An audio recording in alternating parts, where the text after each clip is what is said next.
அஸ்ஸலாமு அலைக்கும் வரஹ்மத்துல்லாஹி வபரகாத்துஹு. அன்பிற்குரிய சகோதர சகோதரிகளே, உங்கள் அனைவர் மீதும் எல்லாம் வல்ல ஏக இறைவனின் சாந்தியும் சமாதானமும் நிலவட்டுமாக. புனிதமிக்க ரமலான் மாதத்திலே இந்த நோன்பு எதற்காக நமக்கு கடமையாக்கப்பட்டிருக்கிறது?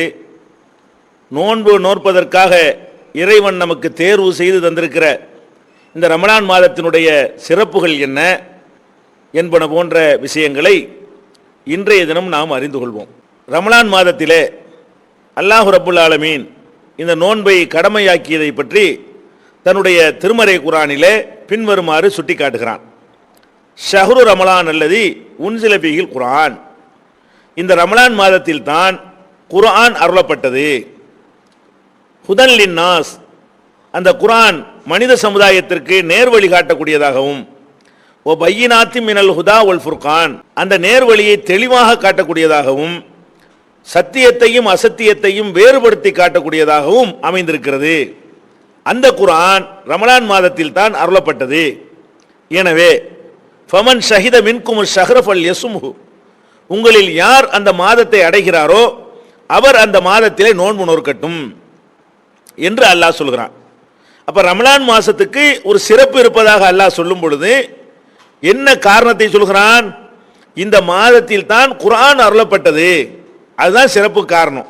இந்த ரமலான் மாசத்தை நம்ம எடுத்துக்கொண்டோமையானால் மற்ற 11 மாதங்களுக்கும் ரமலான் மாதத்துக்கு என்னமாவது வேறுபாடு இருக்குதா? அதே 24 மணி நேரம் தான். ரமலான் மாதத்தில் மற்ற மாதங்கள் எப்படி எல்லா காரியங்களும் நடக்கிறதோ அதே போல தான் ரமலான் மாதம் அமைந்திருக்கிறது. இதுக்கண்டு என்ன தனி சிறப்பு என்ன ரமலான் மாசத்துக்குண்டு என்றால், இந்த மாசத்துல குர்ஆன் என்ற ஒரு பாக்கியத்தை வழங்குவதற்கு அல்லாஹ் இந்த மாசத்தை தேர்ந்தெடுத்துக்கிட்டான், அவ்வளவுதான். அப்ப குர்ஆன் அருளப்பட்டதுனால தான் ரமலானுக்கு சிறப்பு வந்தது. இந்த மாதத்துக்கு ஒரு தனிப்பட்ட எந்த சிறப்பும் கிடையாது. அல்லாஹ் நமக்கு ஒரு வழிகாட்டுவதற்கு அந்த வேதத்தை தருகிறான். அந்த வேதத்தை தருவதற்கு எந்த மாதத்தை தேர்ந்தெடுத்தானோ அந்த மாதம் ரமலான். அதுக்காக வேண்டி நீங்க நோன்பு வைங்க. இன்னும் சொல்ல போனால் இந்த குர்ஆன் அருளப்பட்டதுனால தான் ரமலானுக்கு சிறப்பு என்பதை இதைவிட அழுத்தமான வேறு வார்த்தையில் அல்லாஹ் சொல்லி காட்டுகிறான். இன்னா அன்ஸல்நாஹு ஃபீ லைலத்துல் கத்ர், இந்த குர்ஆனை லைலத்துல் கத்ர் என்ற மகத்துவமிக்க இரவிலே நாம் அருளினோம். வமா அத்ராக மா லைலத்துல் கத்ர், லைலத்துல் கத்ர் என்றால் என்னவென்று உமக்கு தெரியுமா?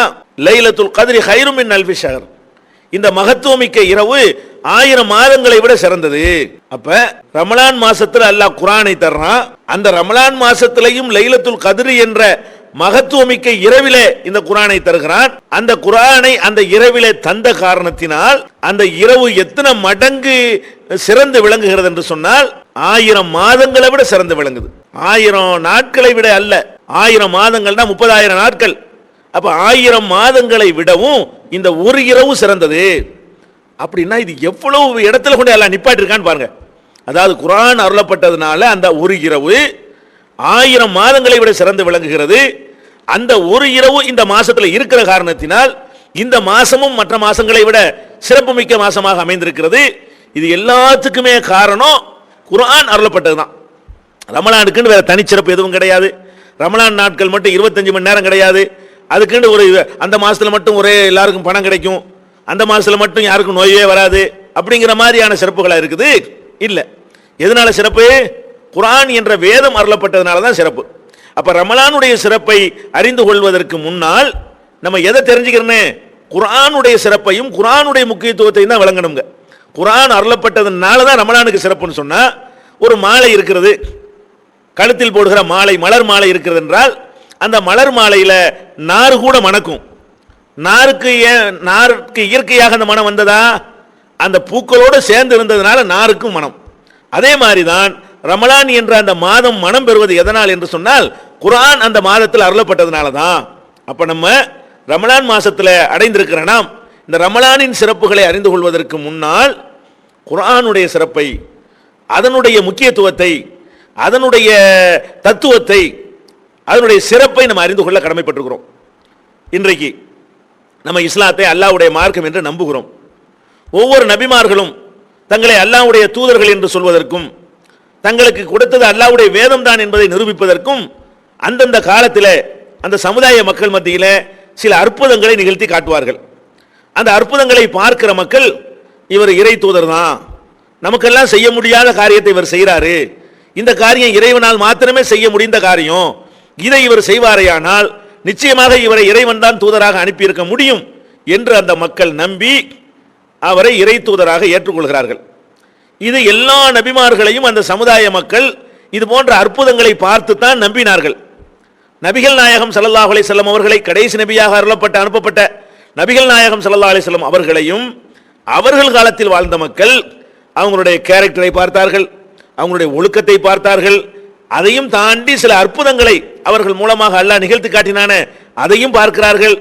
பார்த்துட்டு இது இவர் இறை தூதர் தான், நிச்சயமாக இறைவன் தூதராக இருந்தா தான் மனிதனுக்கு செய்ய முடியாத ஒன்றிரண்டு காரியங்களை செய்ய முடியும் அப்படின்னு சொல்லி நபிகள் நாயகம் ஸல்லல்லாஹு அலைஹி வஸல்லம் அவங்கள அல்லாஹ்வுடைய தூதர் என்று அந்த மக்கள் நம்பினார்கள். அற்புதங்களை பார்த்து நம்பினாங்க. அதனால அந்த நம்பிக்கை வலிமையானதாக, உறுதியானதாக, அசைக்க முடியாததாக இருந்தது. நபிகள் நாயகம் காலத்துக்கு பிந்தி வந்த இன்று வரை வாழ்கிற நமக்கும், நமக்கு பின்னால் இனிமேல் வரக்கூடிய மக்களுக்கும் இந்த மாதிரி அற்புதங்களை பார்க்குற வாய்ப்பு இருக்குதா? நபிகள் நாயகத்துக்கு பிறகு நபியே வரமாட்டாங்க, அவங்க தான் கடைசி நபி. அப்போ நபிகள் நாயகம் ஸல்லல்லாஹு அலைஹி வஸல்லம் காலத்திற்கு பிறகு வாழ்கிற நம்ம ஏதோ நம்ம தாய் சொன்னாங்க, தகப்பனார் சொன்னாங்க அப்படிங்கிறதுக்காகத்தான் இஸ்லாத்தை ஏற்றுக்கிறோம். இவங்க தான் இறை தூதர் என்பதற்கு எந்த ஆதாரத்தை வச்சு நம்ம நம்பணும்? எந்த அற்புதத்தை நம்ம பார்த்தோம்? ஒரு அற்புதத்தையும் பார்க்கல.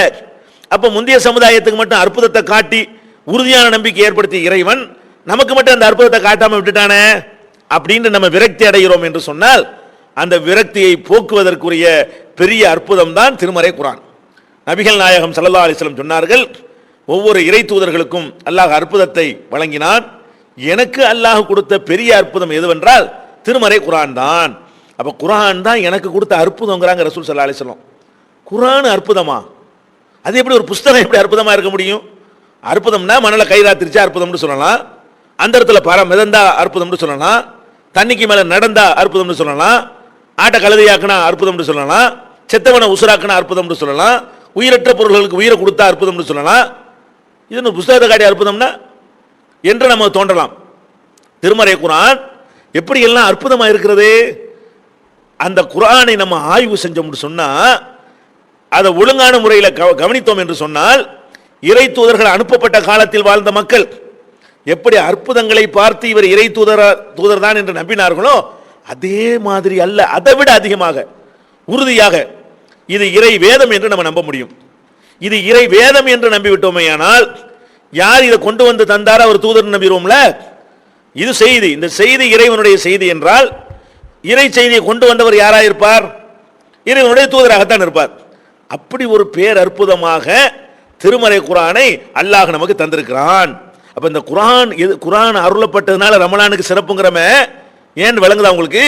இன்னைக்கு நம்ம ஏதோ அப்பன் சொன்னா பாட்டன் சொன்னாங்கன்னு நம்ம நம்பிக்கிட்டு இருக்கிறோம். இந்த நம்பிக்கையிலிருந்து விடுபட்டு நாமளே விளங்கி நாமளே புரிந்து இது நிச்சயமாக இறை மார்க்கம் தான், இது யாரும் மனிதன் உண்டாக்குனது அல்ல என்று நம்ம விளங்க நினைத்தால், ஆசைப்பட்டால், அதற்குரிய பேர் அற்புதமாக நம்ம கையில் தவழுகின்ற திருமறை குர்ஆன் அமைந்திருக்கிறது. எப்படி எல்லாம் அற்புதமா இருக்கிறது? பல வகையில் இது அற்புதமாக இருக்கிறது. என்ன அற்புதம்? ஒரு நூல் என்று சொன்னால் அதுல யாரும் அந்த நூல் மாதிரி தயாரிச்சிட முடியும். ஒரு மலையை குடையிறதுங்கிற மாதிரி ஒரு பெரிய சாதனை என்ன எல்லாருக்கும் செய்ய முடியாது. இமயமலையில் ஏறி சிகரத்தை அடைய சொன்னா கஷ்டமா இருக்கும். ஒரு புஸ்தகத்தை காட்டி இந்த மாதிரி எழுதுன்னு சொன்னா ஏதோ கொஞ்சம் கஷ்டப்பட்டா நினைஞ்சிடலாம், எழுதிட முடியும். இந்த திருமறை குர்ஆன் எப்படி அமைக்கப்பட்டிருக்கு, எப்படி தரப்பட்டிருக்குன்னு சொன்னா அதுவே அறைகோல் விடுகிறது. யாருக்கு அறைகோல் விடுகிறது? அரபு மொழியை கரைத்து குடித்து கரை கண்ட பண்டிதர்கள் வாழ்றாங்க அந்த காலத்தில், அவர்களுக்கு அறைகோல் விடுகிறது. அறைகோல் விடுற ஆள் யாரு? எழுதவும் தெரியாது, அவருக்கு படிக்கவும் தெரியாது. எழுதவும் படிக்கவும் தெரியாத முகமது நபி அவர்கள் அன்றைக்கு இருந்த பண்டிதர்களுக்கு அறைகோல் விடுறாங்க. என்ன அறைகோலே? இன் குன்தும் ஃபீ ரைபின் மிம்மா நஸ்ஸல்னா அலா அப்தினா, நமது அடியாருக்கு நாம் அருளியதிலே உங்களுக்கு சந்தேகம் இருந்தால் ஃபஅது பி சூரத்தின் மின் மிஸ்லிஹி, இது மாதிரி ஒரு சூறாவை ஒரு அத்தியாயத்தை கொண்டு வாங்க. வது சுஹதாக்கும் மின் தூனில்லாஹ், அல்லாஹ்வை தவிர மற்ற உங்களுடைய எல்லா கூட்டாளிகளையும் நீங்க சேர்த்துக்கிறங்க, எல்லாரும் ஒட்டுமொத்தமா உங்க சபையை கூட்டி இது மாதிரி ஒன்று கொண்டு வாங்க. இப்படி ஒரு அறைகோல் விட இயலுமா?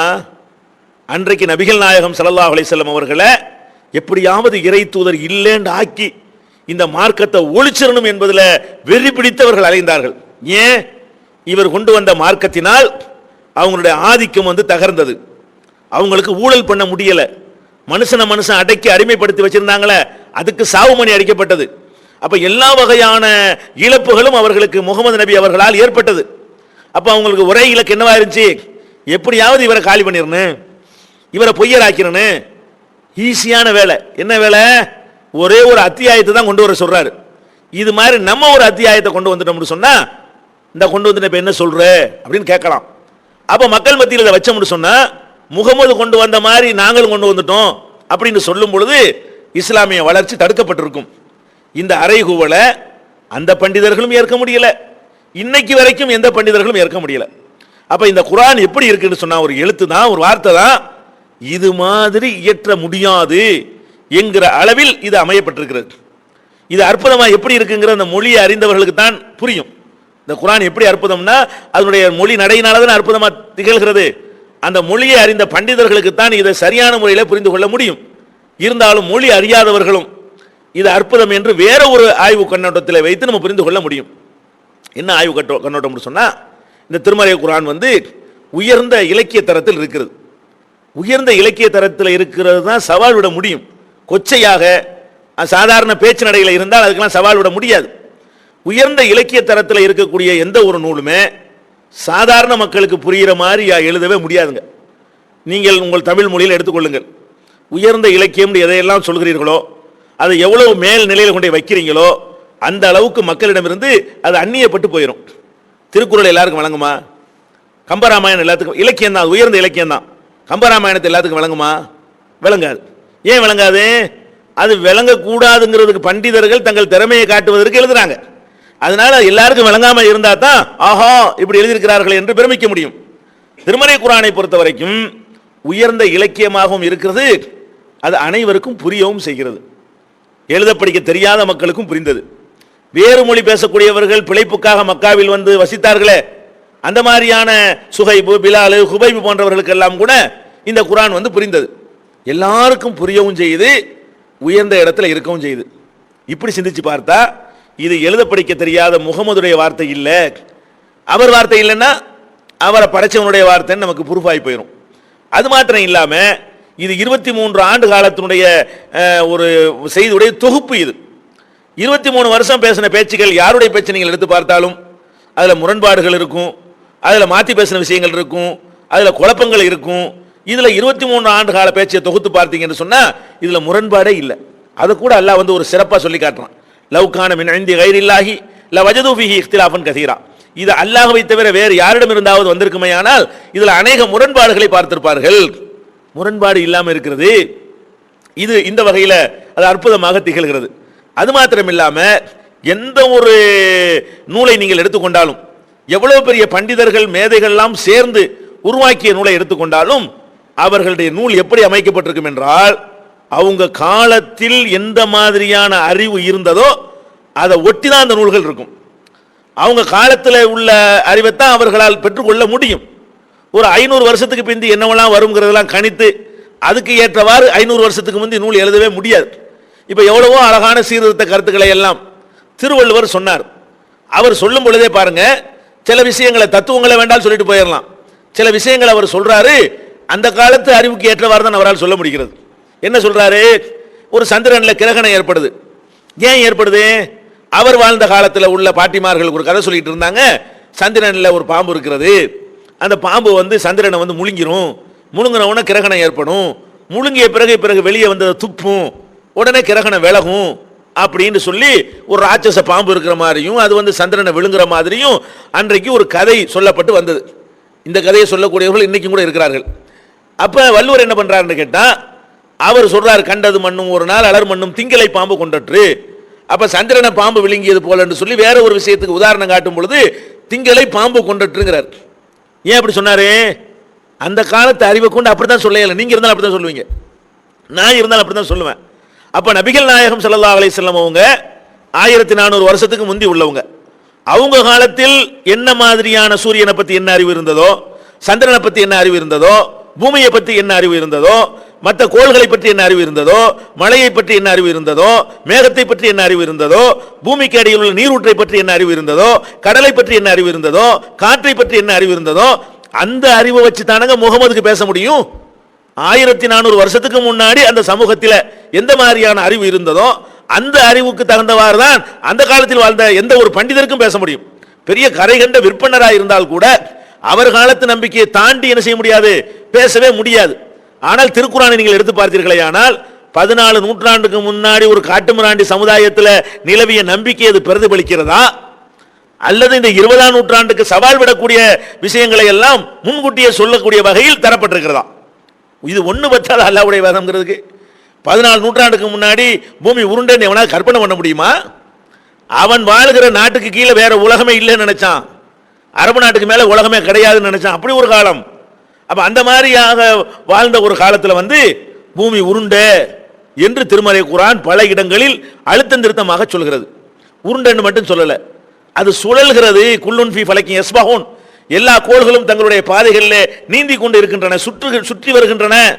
கோள் என்று சொல்லுகிறது, சுத்துதுன்னு சொல்லுகிறது, சுழலுது என்று சொல்லுகிறது. அதே மாதிரி சூரியன் ஓடுகிறதுன்னு சொல்லுகிறது, சூரியனை தொடர்ந்து மற்றவைகள்லாம் ஓடிக்கொண்டிருக்கின்றன அப்படின்னு சொல்லுகிறது.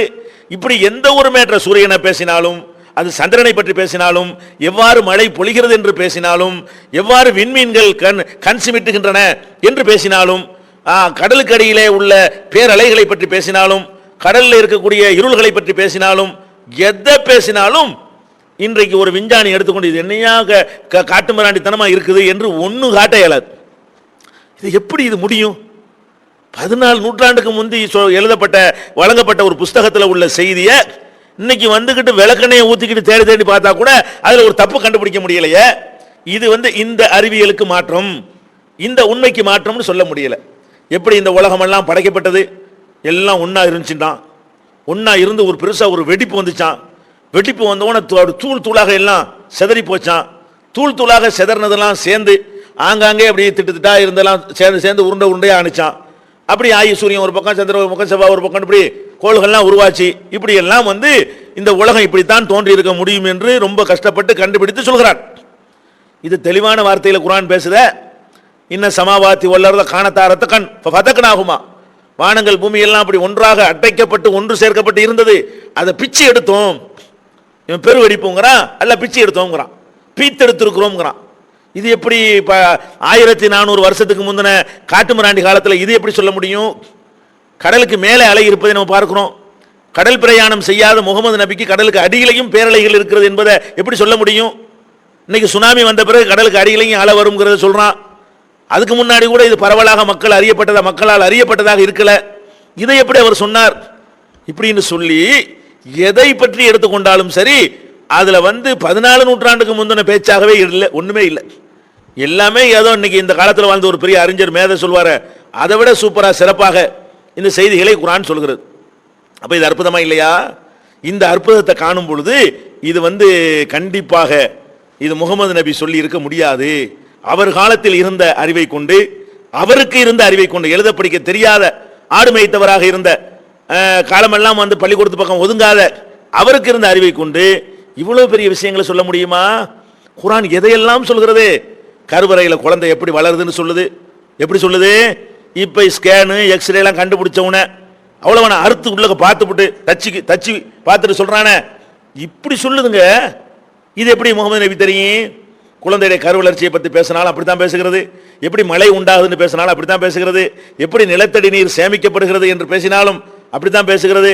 இப்படி எல்லா விஷயங்களையுமே ஒரு 20ஆம் நூற்றாண்டு விஞ்ஞானி பேசுவதை விட சிறப்பாக குர்ஆன் பேசுகிறது என்று சொன்னால், அப்ப இது எவ்வளவு பெரிய பாக்கியம்.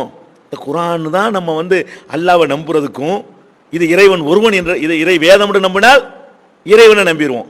இறைவனை நம்பினால் நம்முடைய மறுமை வாழ்க்கை சிறந்து விளங்கும். அப்ப மற்ற சமுதாய மக்கள் எப்படி நபிமார்களுடைய அற்புதங்களை பார்த்துவிட்டு உறுதியாக நம்பினார்களோ அந்த மாதிரியான நம்பிக்கை நமக்கு வருவதற்கு எது காரணமாக திகழ்கிறது? திருமறை குர்ஆன் காரணமாக திகழ்கிறது. அந்த வகையில் பார்த்தாலும் குர்ஆன் அருளப்பட்டதுனால ஏன் ரமலானுக்கு சிறப்புன்னு விளங்குது. அது விஞ்ஞான கண்டுபிடிப்பு ஒரு பக்கம் விடுங்க. அதை விட இன்றைக்கு மனிதன் பிரச்சனைகளுக்கு தீர்வுகளை எதிர்பார்க்கிறான். எவ்வளவோ தீர்க்க முடியாத பிரச்சனைகள் இருக்கிறது. அந்த பிரச்சனைகளுக்கு தீர்வுக்கு என்னென்ன வழிமுறைகளாக கையாளுறான். இஸ்லாம் வந்து அப்படி போற போக்கில் சொல்லிட்டு போற தீர்வுக்கு நிகராக இவங்களுக்கு தீர்வு சொல்ல முடியல. இஸ்லாம் ரொம்ப சிம்பிளா, ரொம்ப சாதாரணமா அதுக்கு தீர்வு சொல்கிறது. என்ன தீர்வு? உதாரணமா தீண்டாமைன்னு ஒரு கொடுமை இருக்கிறது, நம்ம நாட்டில் இருக்கிறது. மேலை நாடுகளில் கூட வெள்ளத்தோல் கருப்பு தோலுங்கிற வகையில் ஐரோப்பியனுக்கும் ஆப்பிரிக்காக்காரனுக்கு மத்தியில் சண்டை நிலவிக்கிட்டு இருக்கிறது. நீக்ரோக்கள் 2ஆம் தர குடிமக்களாக கருதப்படுறாங்க. அவனுக்கு தனி பள்ளிக்கூடம், தனி பஸ், தனி மருத்துவமனை, இப்படி எல்லா வகையிலையும் ஒரு சமுதாயத்தை தோழி நிறத்தை வைத்து ஒதுக்கி வைக்கிற காட்சியை இந்த 20ஆம் நூற்றாண்டுலையும் பார்க்குறோம். இதை தீக்கணுமா தீக்கக்கூடாதா? தீக்கணுங்கிறாங்க, தீக்கிறதுக்கு திட்டம் போடுறாங்க, சட்டமும் போடுறாங்க, வன்கொடுமை தடுப்பு சட்டம்ங்கிறாங்க. அதை வந்து அப்படி பேசக்கூடாது இப்படி பேசக்கூடாதுங்கிறாங்க. இன்னமும் ரெட்டை கோவலை ஒழிக்க முடியல. இன்னமும் அவங்களுக்கு வந்து சில தெருக்களில் நடமாட முடியல, சில ஊரணிகளில் தண்ணி எடுக்க முடியல, சில இடங்களில் சில சுடுகாடுகளில் அவங்கள அடக்க முடியல, புதைக்க முடியல, பிணத்தை எடுத்துக்கிட்டு கூட போக முடியல. சில ஊர்களில் பெண்கள் வந்து ஜாக்கெட் கூட போடக்கூடாது, செருப்பு அணியக்கூடாது, ஆண்கள் மேத்துண்டு போடக்கூடாது, மேலே பாதி மேலே திறந்தவர்களாக இருக்க வேண்டும். எப்ப இவ்வளோ கடுஞ்சட்டம் போட்டு 7 ஆண்டு தண்டனை 14 ஆண்டு தண்டனை என்றெல்லாம் சொல்லியும் கூட இதுக்கு உங்களால் தீர்வு காண முடிஞ்சா? தீர்வு காணன்னு சில சட்டம் போட்டு வந்தாங்க. சில பேர் என்ன பண்ணா, தீர்வு காண்பதற்காக வேண்டி பயங்கரமான தத்துவத்தை சொல்லுவாங்க. என்ன சொல்லுவாங்க? எல்லாருக்கும் ரத்தம் ஒன்று தான், ரத்தம் சிவப்பு தானே, உயர்ந்தவர் என்ன தாழ்ந்தவர் என்ன, உடல் மட்டுமே கருப்பு, உதிரம் என்றும் சிவப்பும் வாங்க. அப்படின்னா என்ன அர்த்தம்? என்னடா வசந்தவன் தாழ்ந்தவன், எல்லாத்துக்கும் ரத்தம் சிவப்பு தானடா. ரத்தம் சிவப்புன்னு சொன்னா சமத்துவம் உண்டாயிருமா? கழுதைக்கும் மனுஷனும் கூட ரத்தம் சிவப்பு தான், அப்ப 2 பேரும் சமமா? அட ரத்தம் சிவப்பா இருக்கிறதுனால மனுஷன் சமம் வரும். இது தத்துவமா? இது அறிவுக்கு பொருந்துதா? இவன் என்ன செய்யறான்? ரத்தத்துடைய கலரை வச்சுக்கிட்டு என்ன செய்யறான்? மனுஷனை வந்து வேறுபடுத்த பார்க்கறான், மனுஷனை வந்து ஒற்றுமைப்படுத்த பார்க்கறான். ரத்தம் சிவப்பா இருக்கலாம், சயின்டிபிக்கா எடுத்தீங்கன்னு சொன்னா ரத்தம் வேற வேற இல்ல. ஏ குரூப் இருக்குது, ஓ குரூப் இருக்கிறது, பி நெகட்டிவ் இருக்கிறது, பாசிட்டிவ் இருக்கிறது. அப்ப அந்த மாதிரி வந்து ரத்தங்களுடைய சிவப்பா இருந்தா கூட அதனுடைய குரூப்புகள் வேறையா இருக்குதா? அப்படின்னா மனிதனை பிரிக்கிறதுக்கு தானே ரத்தங்கள் உதவுது. இதா தத்துவம். இஸ்லாம் என்ன பண்ணுது? அடே ரத்தம் சிவப்புங்கிறதுலாம் சமத்துவத்தை உண்டாக்காது, நீ போடுற சட்டங்கள்லாம் சமத்துவத்தை உண்டாக்காது. இஸ்லாம் வந்து நெத்தி அடியா ஒரு அடி அடிக்குது. என்ன அடிக்குது? அடே நீங்க எல்லாரும் ஒரு அப்பனுக்கு பிறந்தவன் போங்கடான் முடிஞ்சு வச்சா கதை. ஒரு அப்பனுக்கு பிறந்த 2 பேர் எவன் வசந்தவன் எவன் தாழ்ந்தவன்? ஒரு தகப்பன் இருக்கிறான், அவனுக்கு 2 பிள்ளை. இந்த 2 பிள்ளையில எவன் பிறப்பால் உயர்ந்தவன்? ஒருத்தன் பிறப்பால் உயர்ந்தவன் கிடையாது, அவனுடைய படிப்பால் சாதனையால் வேண்டால் ஒருத்தன் உயர்ந்திருக்கலாம், ஒருத்தன் உயராம இருக்கலாம். பிறப்பால் 2 பேர்ல யார் வசந்தவன்? 2 பேரும் சமம் தான். அந்த அப்பனுக்கு தான் 2 பேரும் பிறக்கிறார்கள். இஸ்லாம் எங்க கொண்டு வைக்குதுன்னு கேட்டா, நீங்க போடுற சட்ட திட்டங்கள்லாம் ஒண்ணுக்கு யூஸே ஆகாது, நாங்க போடுற தத்துவத்தை பாருன்னு சொல்லி, மனிதர்களே இன்னா ஹலக்னாக்கும் மின் தக்ரிவ உன்சா, உங்களை எல்லாம் ஒரு ஆண் ஒரு பெண்ணிலிருந்து படைத்தோம். அப்ப நம்ம இன்னைக்கு வந்து 600 கோடி மக்கள் இருக்கிறோம்னு சொன்னா, கொஞ்சம் காலத்துக்கு முன்னாடி 500 கோடி இருந்திருப்போம், இன்னும் கொஞ்சம் காலத்துக்கு முன்னாடி 400 இருந்திருப்போம், இன்னும் கொஞ்சம் காலத்துக்கு முன்னாடி 300 கோடி இருந்திருப்போம், இன்னும் கொஞ்சம் காலத்துக்கு முன்னாடி 100 கோடி இருந்திருப்போம், இன்னும் கொஞ்சம் காலத்துக்கு முன்னாடி 10 கோடி இருந்திருப்போம், இன்னும் கொஞ்சம் காலத்துக்கு முன்னாடி 1 கோடி இருந்திருப்போம், இன்னும் கொஞ்சம் முன்னாடி போனீங்கன்னா 1 லட்சம் இருந்திருப்போம், இன்னும் கொஞ்சம் முன்னாடி போயிட்டா 1000 பேர் இருந்திருப்போம், இன்னும் கொஞ்சம் முன்னாடி போனீங்கன்னா 50 பேர் இருந்திருப்போம், இன்னும் கொஞ்சம் முன்னாடி போனா 5 பேர் இருந்திருப்போம், இன்னும் கொஞ்சம் முன்னாடி போனா 5 பேரையும் பெத்தெடுத்த 2 பேர் இருந்திருப்பாங்க. அதுக்கு முந்தி ஒண்ணும் இல்லை. அப்ப நம்ம என்ன வழங்குறோம்? நீ என்ன மதத்துக்காரனாயிரு, என்ன மொழிக்காரனாயிரு, எந்த தேசத்துக்காரனாயிரு, என்ன மாதிரியான பழக்க வழக்கம் உள்ளவனாயிரு, எல்லாருக்கும் யார் அப்பன்? ஒரு தாய் தந்தையிலிருந்து பிறந்தவர்கள் வந்து நான் பிறப்பில் நான் வசதி நீ மட்டங்கிறீங்களடா, இது சரியாடான்னு சொல்லி பேசிக்க வச்சு அடிக்குது இஸ்லாம் நெத்தி அடியில. போச்ச தீண்டாமையெல்லாம் ஓடி போச்ச, அண்ணன் தம்பி ஆயிட்டாங்களே. ஓ நம்ம எல்லாரும் ஒரு தகப்பனுக்குத்தான் அனைவரும் பிறந்தோம்ங்கிறத நீங்கள் ஒத்துக்கொள்ளாத வரைக்கும் நீங்கள் என்ன சட்டம் போட்டாலும் உங்களால் தீண்டாமை ஒழிக்க முடியாது.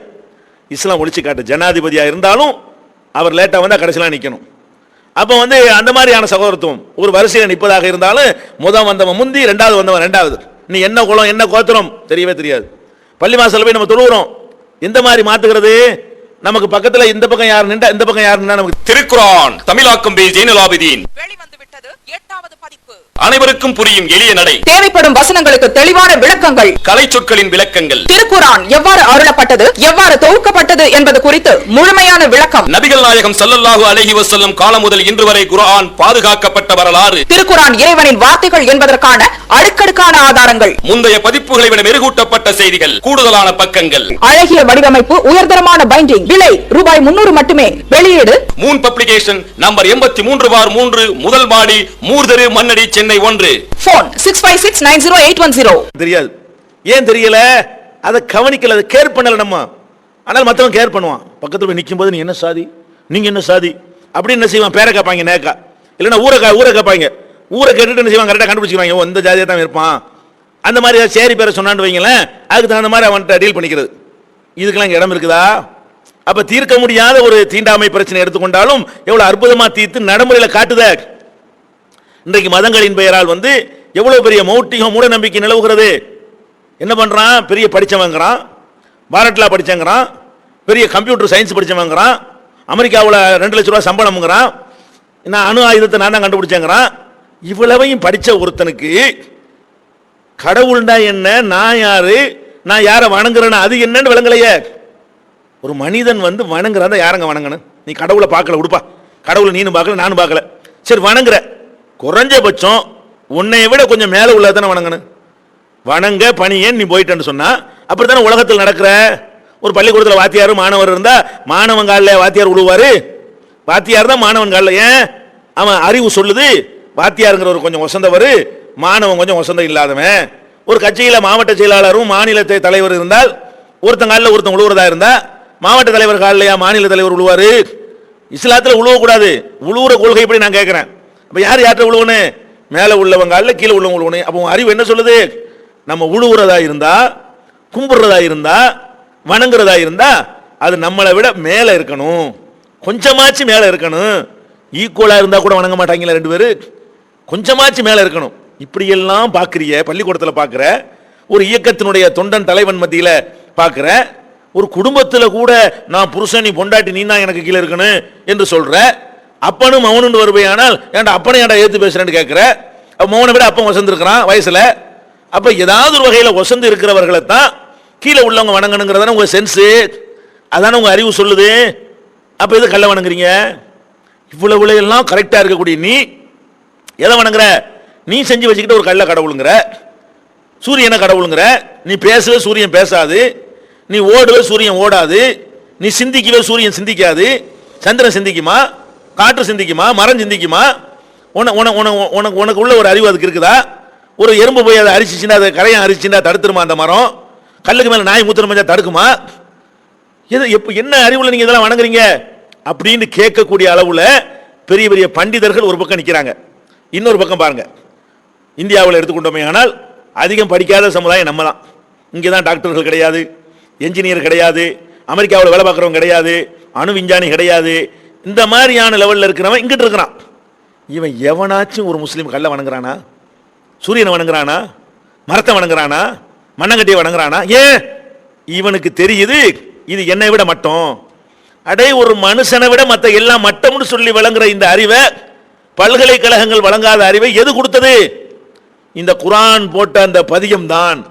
அது விதைத்த விதை தான் பெரிய பெரிய பட்டதாரிகளுக்கும் பல்கலைக்கழகத்தில் கல்வி கற்றவர்களுக்கும் கிடைக்காத ஞானத்தை கை நாட்டு பேர்வழிகளாக இருக்கிற முஸ்லிம்களுக்கு வழங்கி இருக்கிறது. அதை வழங்கியது குர்ஆன். அப்ப எதுக்கெல்லாம் தீர்வுன்னு பாத்தீங்களா? அதே மாதிரி மதத்தை வைத்துக் கொண்டு சுரண்டுகிறார்கள், ஏமாத்துகிறார்கள். அடிப்படை என்ன? மனுஷன் கடவுளாவாங்கிற மனுஷனை கண்ணால பார்க்கறான், நம்மளை மாதிரியே அவன் இருக்கான், நல்லா தெரியுது. நீ நல்லா சிந்திச்சு பார்க்க வேண்டும். நம்ம நாட்டு குடியரசுத் தலைவர் ஒரு சாமியாருக்கு மண்டி போட்டு கீழே உட்கார்ந்து இருந்தார். அந்த குடியரசுத் தலைவர் யாரு? அவர் எந்த கொலை குற்றமும் செய்யவில்லை. இவர் எந்த சாமியார்கிட்ட உட்கார்ந்து இருந்தார்? அவர் கொலை குற்றம் சாட்டப்பட்டு ஜெயிலில் போய் அடைச்சாரு. இந்த ஜெயிலில் அடைப்பதற்கு ஏற்ற ஒரு ஆளுடைய காலில் போய் இவர் கும்பிட்ட காட்சி நீங்க பாத்தீங்க. இதுக்கு என்ன பேச, என்ன காரணம்? மனுஷன் தான். இதை உங்களால் வழங்க முடிஞ்சா? அந்த குர்ஆனை ஏற்றுக்கொண்ட மக்களை தவிர மற்ற எந்த சமுதாயத்தினாலேயாவது மனுஷன் தான், மனிதன்ட்ட தெய்வீக அம்சம் இல்ல, அவனு நம்மள மாதிரி சாப்பிட்றான், நம்மள மாதிரி குடிக்கிறான், நம்மள மாதிரி மலைஜலத்தை சுமக்கிறான், நம்மள மாதிரி நோய்வாய்ப்படுறான், நம்மள மாதிரி தேவை உள்ளவனா இருக்கிறான், நம்மள மாதிரி நாளைக்கு மண்டையை போட்டுருவான். இதை உங்களால் வழங்க முடிஞ்சா? இஸ்லாத்தில் உள்ள வழங்குறானே, அந்த விளக்கத்தை இஸ்லாம் கொடுக்குதே, குர்ஆனை நம்பிய மக்களுக்கு கிடைக்குதே. அப்ப நம்ம என்ன விளங்குறோம் இதிலிருந்து? திருமறை குர்ஆன் என்ற இந்த பொக்கிஷத்தின் மூலமாகத்தான் உலகத்தில் பல்கலைக்கழகங்கள் வழங்காத ஒரு அறிவை நாம பெறுகிறோம். தீர்க்க முடியாத நாட்டில் எவ்வளவோ பாருங்க, இன்னைக்கு பார்க்குறோம், எவ்வளவோ அக்கிரமங்கள் நடக்குது, அநியாயம் நடக்குது. தடுக்கணும்னு ஆசைப்படுறாங்க, கூடி பேசுறாங்க, புதுசா சட்டம் கொண்டு வர்றாங்க, தடாங்குறாங்க, பொடாங்குறாங்க. பொடாவை கொண்டு வரதான் போடான்னு சொல்லி பார்லிமெண்ட்ல கொண்டு வச்சுட்டு போயிட்டான். அப்ப தடாவுனாலே ஒண்ணும் இல்ல, பொடாவுனாலே ஒண்ணும் இல்ல, என்ன சட்டம் போட்டு ஒண்ணும் இல்ல, தடுக்க முடியல. கற்பழிப்பை குறைக்க முடியல, திருட்டை தடுக்க முடியல, கொலையை தடுக்க முடியல, கொள்ளையை தடுக்க முடியல, கலப்படத்தை தடுக்க முடியல. நாளுக்கு நாள் குற்ற செயல்கள் அதிகரித்து கொண்டே போவதை நம்ம பார்க்கிறோம். இஸ்லாம் எவ்வளவு சிம்பிளா தீர்வாக்குது பார்க்கிறீங்களா? அத்வானியே சொல்றாரு இஸ்லாமிய சட்டத்தை கொண்டு வரணும்னு. முடிஞ்சு வச்சா கதை. அப்ப 1400 வருஷத்துக்கு முன்னாடி காட்டுமிராண்டி காலத்தில் வந்த சட்டம் மாதிரி இது இருக்குதா? இந்த 20ஆம் நூற்றாண்டு மேதைகளுக்கு பாடம் சொல்லி தரக்கூடிய தரத்தில் அமைந்திருக்கிறதா?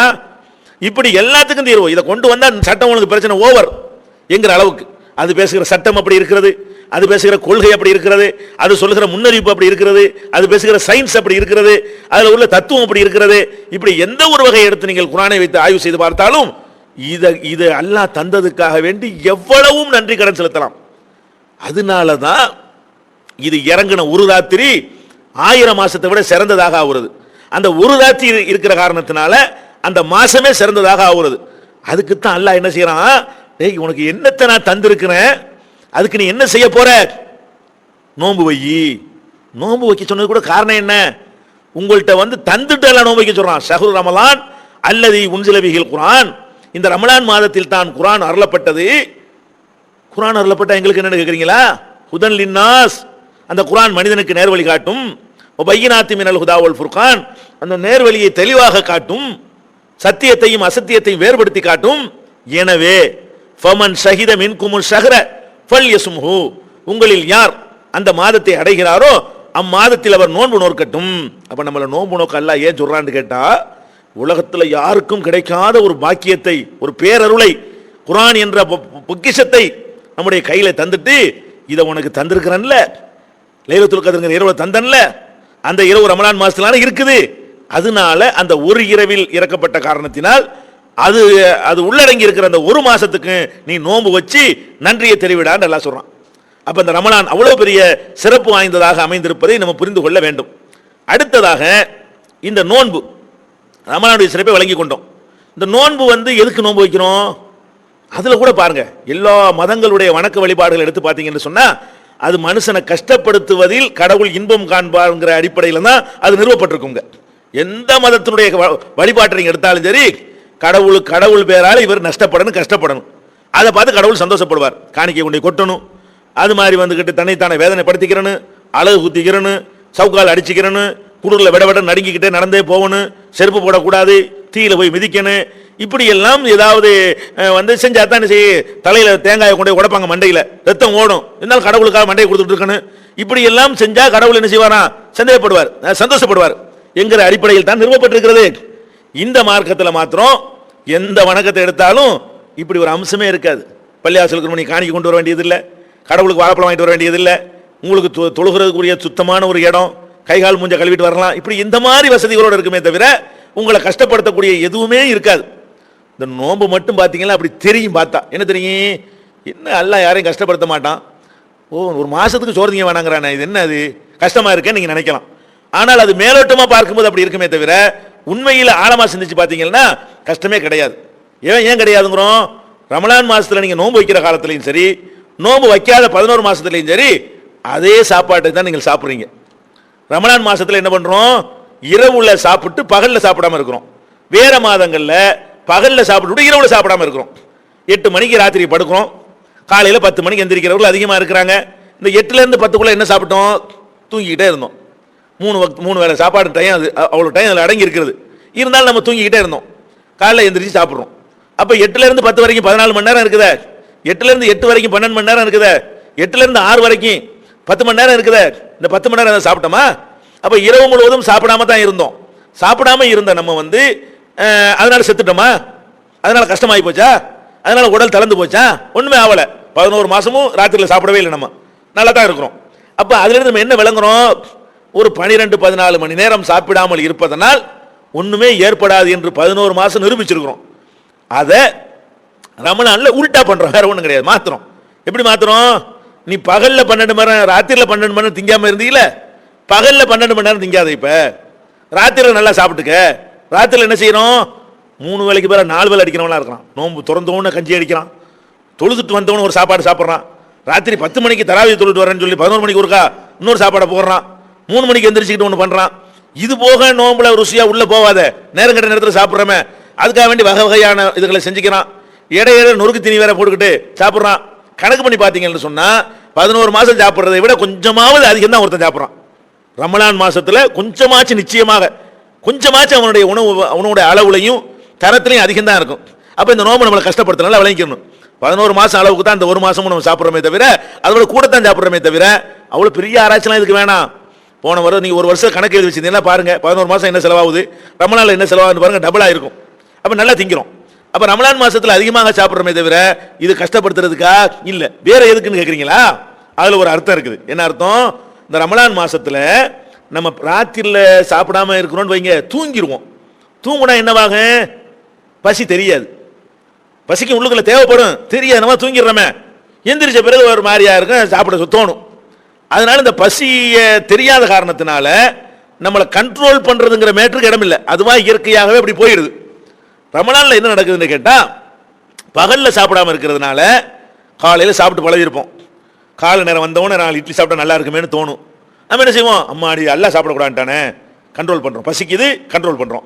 மத்தியானம் ஆன உடனே போன மாதம் சாப்பிட்ற யாபத்துக்கு வரும், இது சாப்பாட்டு நேரம்ல அப்படிங்கிற யாபம் வந்தவொடனே மத்தியானம் சாப்பிடணும்னு முடிச்சுக்கிட்டு இருக்கிறோம் தோணும். உடனே என்ன செய்வோம்? இல்லையா எல்லாம் சாப்பிடக்கூடாதுட்டானே, எப்படி சாப்பிட்றது? அதை கண்ட்ரோல் பண்ணிக்கிறோம். அப்ப அந்த 2 வேளை உணவையும் நம்ம முடிச்சுக்கிட்டு இருக்கிற காரணத்தினால, ஏற்கனவே சாப்பிட்டு பழகிய காரணத்தினால நம்ம உடம்பு கேட்குது, கேட்கறத நம்ம விளங்குறோம். விளங்கி என்ன செய்யறோம்? அந்த நப்சை ஆசையை அடக்குறோம், கண்ட்ரோல் பண்றோம். முடியாது, தரமாட்டேன். பசிக்குதா? தர முடியாது. ஏன் தர முடியாது? என் இறைவன் சாப்பிட வேண்டாம் என்று சொல்லிவிட்டான், நான் தரமாட்டேன். எனக்கு பசிக்கிறது, தரமாட்டேன். உனக்கு நான் அடிபணிய மாட்டேன், எனக்கு நீ அடிபணியன்னு சொல்லி ஒவ்வொருவனும் தன்னுடைய மனோ இச்சையை அடக்கி மிதிச்சு அதுக்கு பயிற்சி கொடுக்குறான். இந்த பயிற்சியை எடுத்துக்கொண்ட ஒருவன் என்னவாவான்? வெளியில் அவனுடைய எதிர்கால வாழ்க்கை பிரகாசமா அமைஞ்சிருங்க. அல்லாஹ் குர்ஆன்ல இதை சொல்லி காட்டுறான். யா அய்யுஹல்லதீன ஆமனு, நம்பிக்கை கொண்ட மக்களே, குத்திப அலைக்குமுஸ் ஸியாம், நோன்பு உங்கள் மீது கடமையாக்கப்பட்டுள்ளது. கமா குத்திப அலல்லதீன மின் கப்லிக்கும், உங்களுக்கு முன்னர் வாழ்ந்த சமுதாயத்தின் மீது கடமையாக்கப்பட்டது போலவே உங்கள் மீது கடமையாக்கப்பட்டுள்ளது. லஅல்லக்கும் தத்தகூன், நீங்கள் இறையச்சமுடையவர்களாக திகழ்வதற்காக. அப்ப இந்த நோன்பு எதுக்கு கடமைன்னு கேட்டா, நம்ம இந்த பகல் நேரத்தில் நமக்கு பசிச்சு சாப்பிடணும்னு நமக்கு தோணி சாப்பிட மாட்டோம் நம்மளை கண்ட்ரோல் பண்ணோம்னு சொன்னா, அது எதுக்காக கண்ட்ரோல் பண்ணோம்? உலகத்துக்காக வேண்டியா? உலகத்தில் யாருமே பார்க்காட்டி சாப்பிட்டுருப்போமா? சாப்பிட்டுருக்க மாட்டோம். ரமலான் மாசத்துல ஒருத்தர் நம்மளை பார்க்காவிட்டாலும், நம்ம மட்டும் தனியா இருந்தாலும், யாருமே பார்க்காத ஒரு காபிர்கள் முஸ்லிம் அல்லாத மக்கள் வாழ்கிற ஒரு ஊருக்கு நீங்கள் போய் இறங்கினாலும் நோன்பு வைத்திருந்தீர்களேயானால் நீங்க சாப்பிடுவீங்களா? சாப்பிட மாட்டீங்க. ஏன்? இறைவன் தடுத்துட்டான். சரி, இறைவன் தடுத்தா என்ன, யார் உங்களை பார்க்க போறா? இறைவன் பார்ப்பான். அப்ப இறைவன் தடுத்திருக்கிற காரியத்தை இறைவன் பார்ப்பான் என்பதற்காக நம்ம தவிர்த்து ஒரு மாசம் பழகினோம் என்று சொன்னால், இந்த உணர்வுகளை மனசிலே வைத்துக் கொண்டு அப்படி பழகினோம் என்று சொன்னால், பள்ளிவாசலுக்கு அந்த ரமலான் முடிந்த பிறகு உள்ள வாழ்க்கையில என்ன செய்வோம்? நம்முடைய வாழ்க்கை அல்லாஹ்வுக்கு பயந்து பயந்து நடக்கும். வெளியில வர்றோமா, கலப்படம் பண்ணணும்னு தோணும், ஒரு பொருளை காட்டி ஒரு பொருளை விற்கிறதுக்கு தோணும், அளவு நிர்வாகிகள் மோசடி பண்றதுக்கு தோணும், வாங்கின கடனை கொடுக்காம இருக்கிறதுக்கு தோணும், கொள்ளை அடிக்க தோணும், திருட தோணும். அப்ப நம்ம மனசுல வரும், ஆமா நமக்கு சொந்தமான சாப்பாட்டைய யாரும் இல்லாத நேரத்திலே நம்ம சாப்பிடாம இருந்தோமே, அல்லாஹ் பார்க்குமான்னு பயந்துகிட்டு இருந்தோமே, இப்ப அடுத்தவன் பொருளா செய்யுது. இந்த 50 கிராம் நம்முடையது இல்லையே, இந்த கலப்படம் பண்ண நம்முடையது இல்லையே, இந்த வாங்கின கடன் நம்முடையது இல்லையே, அடுத்தவன் பொருளாச்சே, அதை எப்படி நம்ம சாப்பிடுறது? இப்படி நினைத்தால் அது எவ்வளவு பெரிய பக்குவத்தை ஏற்படுத்துன்னு பாருங்க. எவ்வளவு பெரிய பயிற்சி. அதுக்கு தாங்க இந்த நோன்பு கடமை. சோத்தை மிச்சப்படுத்துறதுக்காக வேண்டிய அல்லாஹ்வுடைய கஜானாவெல்லாம் குறைஞ்சு போச்சு, கொஞ்ச நேரம் சாப்பிடாம இருந்து மிச்சப்படுத்துங்க, அதுக்காக கடமையாக்கப்பட்டிருக்கு இல்ல.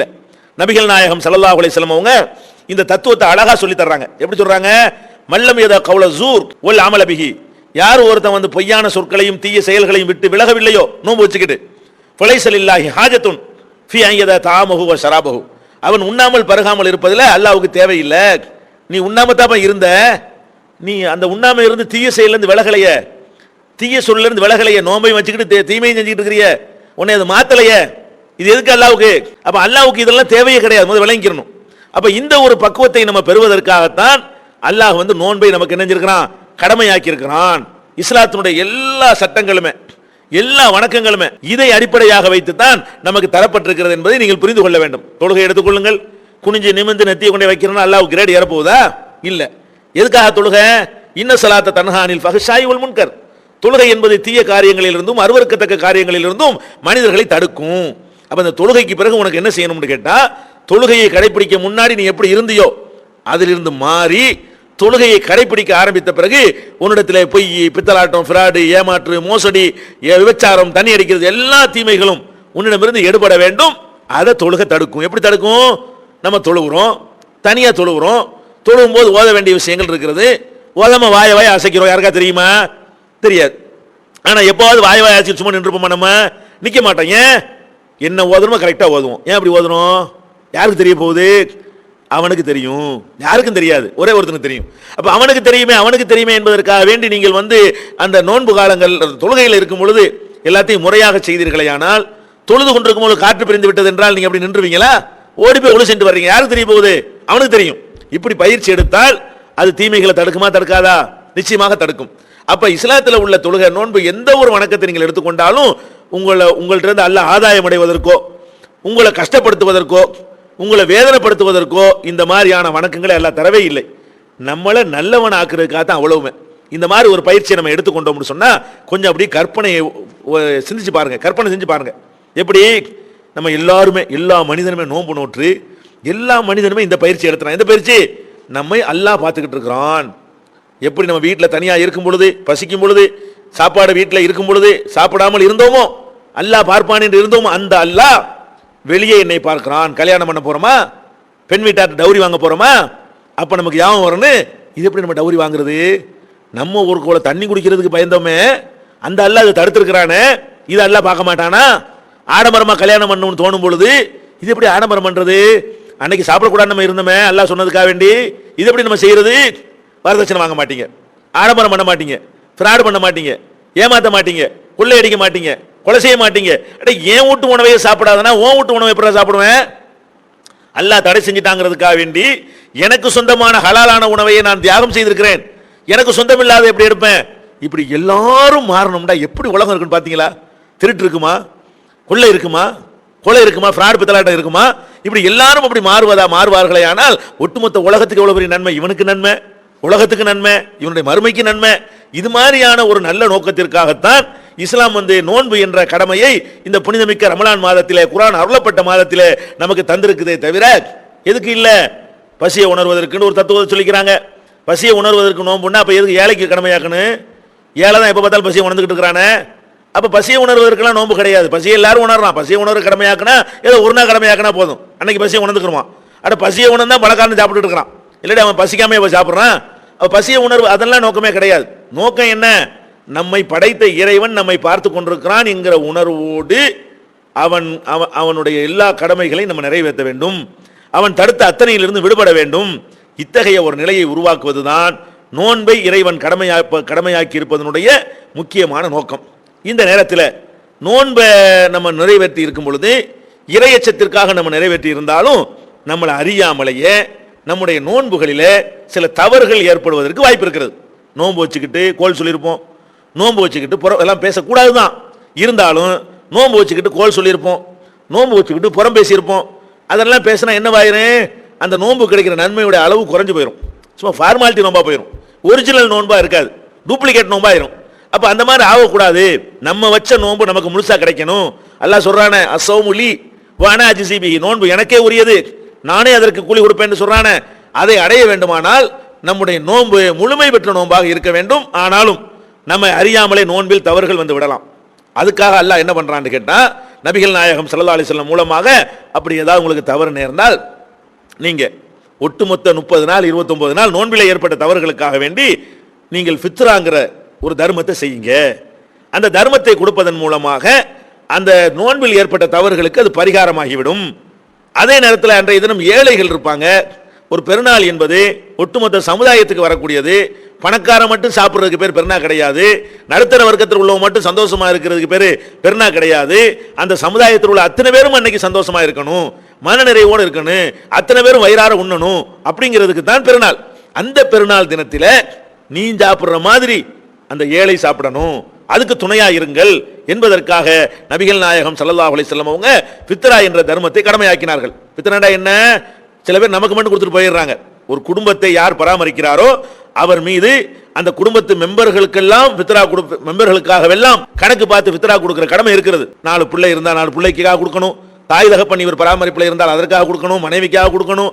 இப்படி எத்தனை பேர் இருக்காங்களோ கணக்கிட்டு அதற்கு ஏற்றவாறு அந்த ஃபித்ராங்கிற தொகையை வழங்க வேண்டும். வழங்கினால் நோன்புல உள்ள தவறுக்கு பரிகாரம் ஆயிரும். நோன்பு வச்சவங்களுக்கு, நோன்பு வைக்காத சிறுவர்கள் முதியவர்களாக இருப்பார்களே, ஆனால் அவங்க ஏழைக்கு உதவி செய்ய பெருநாள் அன்னைக்கு ஏழைக்கு உதவி செய்த நன்மையை அவங்களுக்கு கிடைச்சி போயிடும்.